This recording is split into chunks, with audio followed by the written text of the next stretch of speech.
రాజకీయ పార్టీలు ట్యాక్సులు కట్టాల్సిందేనా? కట్టకపోతే అకౌంట్స్ ఫ్రీజ్ చేస్తారా? ఈ రూల్ ఒక్క కాంగ్రెస్కేనా లేక అన్ని పార్టీలకు వర్తిస్తుందా? గాంధీ ఫ్యామిలీ చెబుతున్నట్టు ఇది కుట్రలో భాగమేనా? అసలు నిజంగా రాజకీయ పార్టీలు పన్నులు చెల్లిస్తాయా? కాంగ్రెస్ అకౌంట్స్ ఫ్రీజ్ వెనుక అసలు కథ ఏంటి? All our bank accounts have been frozen. We can do no campaign work. We cannot support our workers. We cannot support our candidates. Our leaders cannot fly from one part of the country to the other. Forget fly. They can't take a railway train. డీటెయిల్స్లోకి వెళ్దాం. First, అసలు రాజకీయ పార్టీలు పన్ను చెల్లిస్తాయా? No, చెల్లించవు. రాజకీయ పార్టీలకు వచ్చే ఆదాయంపై ఎలాంటి ఆదాయ పన్ను ఉండదు. ఇన్కమ్ ట్యాక్స్ యాక్ట్ 13A చెబుతున్న దాన్ని బట్టి రాజకీయ పార్టీలకు వచ్చే స్వచ్ఛంద విరాళాలు, వాటి నుంచి వచ్చే ఏ ఆదాయం, ఆస్తుల నుండి వచ్చే ఇంట్రెస్ట్ అంటే వడ్డీ, రెంట్ లాంటివన్నిటికీ పన్ను మినహాయింపు ఉంటుంది. సో పొలిటికల్ పార్టీస్కి ఎలాంటి ట్యాక్స్ ఉండదని ఇక్కడ మనకు అర్థమవుతుంది. అయితే ఇక్కడ ఒక చిన్న మెలిక ఉంది. అదేంటంటే ఈ ట్యాక్స్ నుంచి మినహాయించుకోవాలంటే ప్రతి పార్టీ బ్యాంక్ అకౌంట్స్ను మెయింటైన్ చేయాలి. ట్రాన్సాక్షన్స్ వాటి ద్వారానే చేయాలి. అండ్ 20,000 కంటే ఎక్కువ ఉన్న డొనేషన్స్ డీటెయిల్స్ అన్నింటినీ ఎలక్షన్ కమిషన్కి ఇవ్వాలి.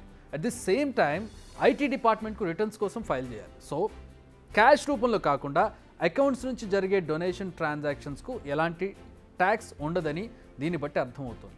మరి కాంగ్రెస్కి ఐటీ ఎందుకు నోటీసులు ఇచ్చింది? వాటి అకౌంట్స్ను ఎందుకు ఫ్రీజ్ చేసింది? గత నెలలో ఏఐసిసి, యూత్ కాంగ్రెస్, ఎన్ఎస్యుఐకి చెందిన 11 బ్యాంక్ అకౌంట్లకు సంబంధించి 135 కోట్లు వెంటనే డిపాజిట్ చేయాలని నోటీసులు జారీ చేసింది.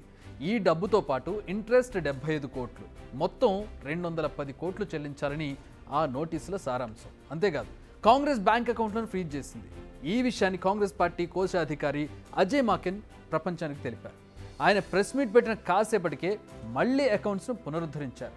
మరి రాజకీయ పార్టీలకు ట్యాక్స్ ఉండదు కదా, మరి ఈ నోటీసులు ఎందుకు అని మీకు డౌట్ రావచ్చు. అయితే 2018-19 ఫినాన్షియల్ ఇయర్కి సంబంధించి ఐటీ రిటర్న్స్ను 45 రోజుల పాటు ఆలస్యంగా సబ్మిట్ చేసింది కాంగ్రెస్. ఇంకేముంది, ఐటీ నోటీసులు జారీ చేసింది. అంతేకాదు, ఐటీ యాక్ట్ 13Aకు అనుగుణంగా మీ ఆదాయం లేదని బాంబ్ పేల్చింది. రిటర్న్స్ ఫైల్ చేయడం లేట్ అవ్వడం, అకౌంట్స్లో ఉన్న తేడాల కారణంగా మొత్తం 210 కోట్లు కట్టాల్సిందే అంటోంది ఐటీ. అన్ని పార్టీలకు ఉన్న పన్ను మినహాయింపు రూల్స్ ఉన్నటువంటి కాంగ్రెస్కు మాత్రమే ఎందుకు అప్లై కావడం లేదు? సరిగ్గా ఎలక్షన్స్కు ముందే ఇదంతా ఎందుకు జరుగుతోంది అన్నది ఇప్పుడు కాంగ్రెస్ వేస్తున్న క్వశ్చన్. ఇప్పటికే ఈ టాపిక్పై పొలిటికల్ వార్ స్టార్ట్ అయింది. ఐటీ డిపార్ట్మెంట్ను వెనకుండి నడిపించేది బీజేపీనే అన్నది కాంగ్రెస్ ప్రధాన ఆరోపణ. ఇది తమ పార్టీపై కాదు, ప్రజాస్వామ్యంపైనే దాడి అని చెబుతోంది కాంగ్రెస్. కనీసం టికెట్ కొనుక్కునేందుకు కూడా డబ్బులు లేకుండా చేశారంటున్నారు కాంగ్రెస్ లీడర్స్. ఎన్నికల సమయంలో ప్రచారానికి చాలా ఖర్చు పెట్టాల్సి ఉంటుంది, కావాలనే ఎలక్షన్స్ ముందు టార్గెట్ చేశారని, తమ పార్టీ ఆర్థిక మూలాలను దెబ్బతీస్తున్నారని రాహుల్ గాంధీ ఫైర్ అవుతున్నారు. ఇది ప్రజాస్వామ్యంపై దాడి అంటున్నారు Sonia Gandhi.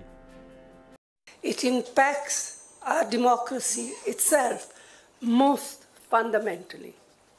A systematic effort is underway by the Prime Minister to cripple the Indian National Congress financially.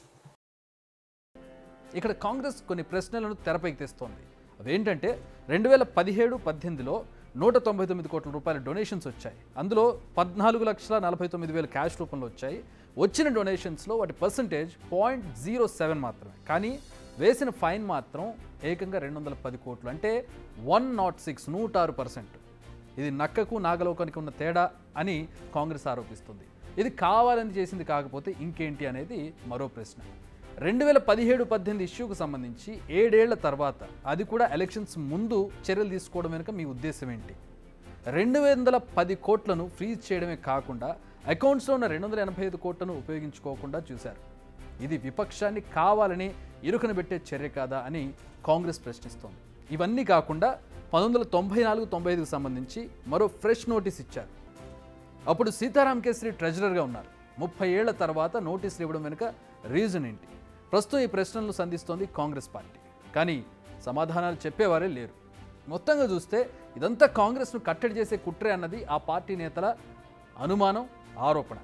కోర్టులకు వెళ్తే సులభంగా న్యాయం దొరుకుతుంది, కానీ ఆలోపు కీలకమైన ఎన్నికల ప్రచారానికి దూరంగా ఉండాల్సిన పరిస్థితి వస్తుంది కదా. ఇదే ఆ పార్టీ నేతల ప్రధాన ప్రశ్న.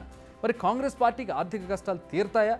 మరికొన్ని రోజుల్లో ప్రారంభమయ్యే ఓట్ల పండుగలోపు డబ్బులు ఉపయోగించుకోగలరా?